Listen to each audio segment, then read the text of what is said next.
Bargaining talks between Canada Post and its workers are nearly down to the wire as both sides try to avoid a strike that could have impacts right across the country.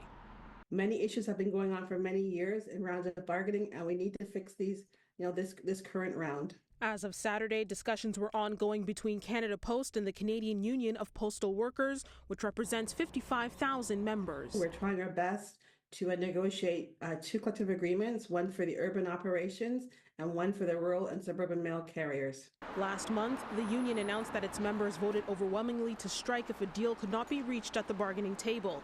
Any potential labor disruptions could happen sometime next week. The cooling off period for contract talks ends Saturday, meaning the union will have the legal right to strike starting Sunday, but it must provide 72 hours notice if it decides to do so. The union president says both sides still have key issues to iron out. Trying to bargain for fair wages, health and safety issues, retiring with dignity, as well as expansion of the public post office. The latest offer from Canada Post included an 11.97% wage bump over 4 years. The union says the latest offer, though, is still filled with rollbacks. Canada Post tells CityNews that, quote, "Our focus at this critical time is on negotiating new collective agreements. Both parties remain at the table, and we are operating as normal." We have a part of the bargaining that talks about expansion of services at the post office, and that will help them bring in revenue to get rid of some of the debt that they think they have.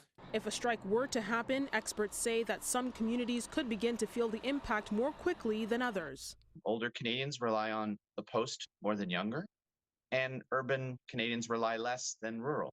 So there are geographic and I think demographic differences that do put the impact of a potential work stoppage into focus. We reached out to other parcel delivery companies, including FedEx, Purolator, and UPS, asking how they would cope with any increased demand. FedEx tells CityNews that they have, quote, put in place a comprehensive contingency plan to maintain the excellent service that their customers have come to expect every day. We did not hear back from Purolator and UPS in time for broadcast. If businesses feel they have no other choice than to reach out to another parcel company, that could mean another financial hit for Canada Post. There is a potential for clientele loss as a result of any work stoppage, especially if it's prolonged. Any impact on holiday packages could also be weeks away, but experts say that could put the union in a tough bargaining position. We reached out to the federal labor minister to see if Ottawa would step in the event of a strike. We did not hear back in time for broadcast. In Toronto, Afua Baah, City News.